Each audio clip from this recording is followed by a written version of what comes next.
to each other during liftoff and just excited how everyone was. What an exhilarating experience. Over.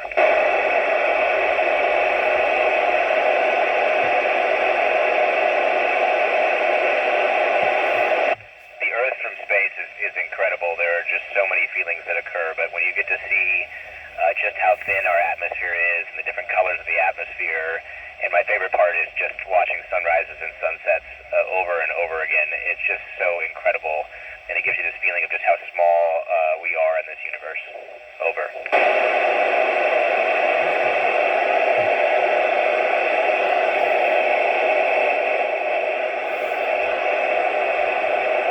I miss a lot of things. I miss my family, my friends, of course, on Earth, my favorite planet. But if you're talking activities of daily life, it's really jumping in a pool and taking a shower. Over.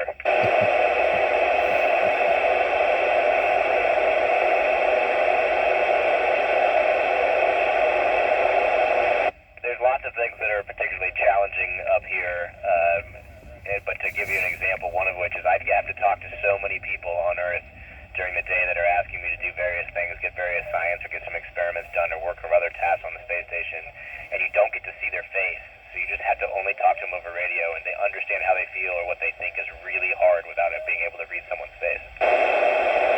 Over.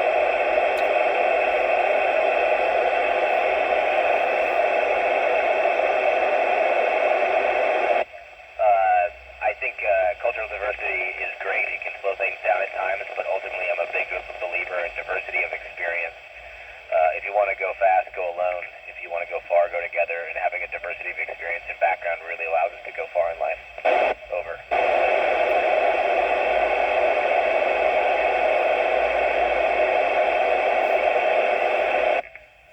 I've only been here a month, so I've got 5 months to go. But the most interesting scientific experiments have been the ones we've done on the humans themselves. So we are part of the science experiments, and I got to mess around with a crewmate as we put a blindfold on and got to evaluate their vestibular system. So it's been super fascinating to work, be on the science and the science of ourselves in space. Over.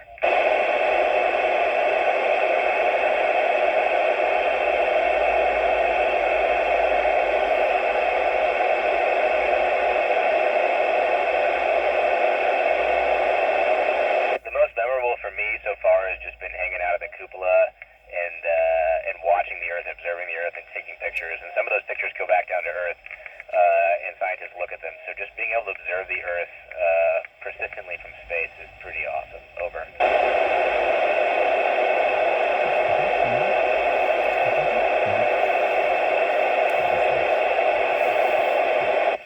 We have a little bit of free time in the evenings and the mornings before we get started, but a lot of our time is taken up getting ready for the day or closing out the day. But I tend to go to photography. We have a lot of really great cameras up here and a lot of really great lenses, and we can take incredible pictures of not just the people on the space station, but the Earth. I really enjoy taking pictures of people when they're doing their jobs and they're not really aware that you're there. And that's kind of what we do with it. Each of us have different hobbies. Over.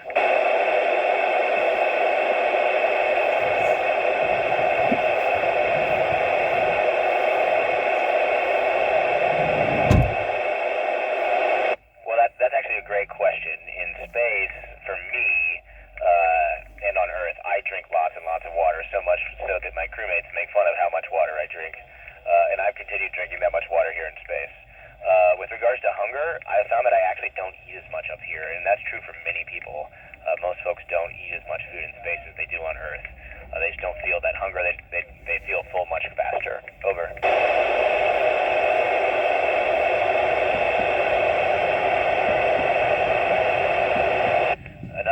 Another great medical question you should be asking my crewmate, Doc Barrett, who's an expert in this, but organs very much do move in the body. In fact, here in about an hour or two, I'm going to go do an ultrasound, and we're going to look at the organs inside my body. And my crewmates right now are doing ultrasounds on themselves, and they're looking at the organs in their body. And we have found that sometimes they're hard to find because they've shifted up. They're not used to having gravity pull them down, so sometimes the organs do, in fact, shift inside the body. Over.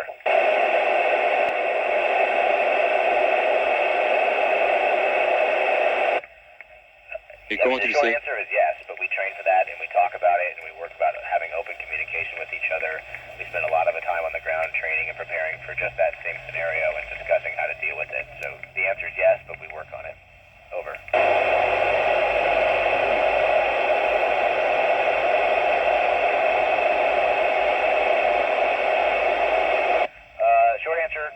is yes, there is a growing danger, but we're also getting better and better and better at tracking it. So we have a lot of really good people around the planet from multiple countries using sensors to track space junk and keep track of where it is. And in fact, sometimes if we see space junk that might hit the space station, we're able to move the space station with our thrusters and get out of the way. It's pretty awesome because we're all working together on this problem. Over.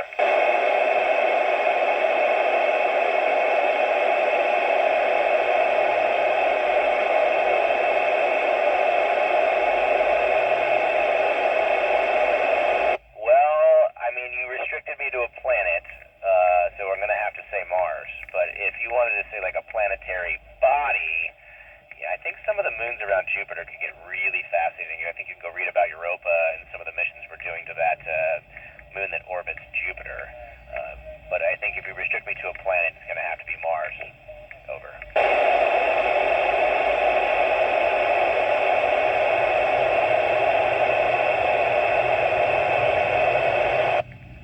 There's a saying out there, a rising tide raises all boats, and historically spaceflight was left to those of nation-states and governments that had the power and the money necessary to go to space. Opening up space to private industry is the path of the future. It's a way to open it up and move it on. So it's a really, really good positive impact. Governments exist to spend money on things to move us farther and deeper, and then private industry always follows. It's been the path of history, so it's a really good deal. Over.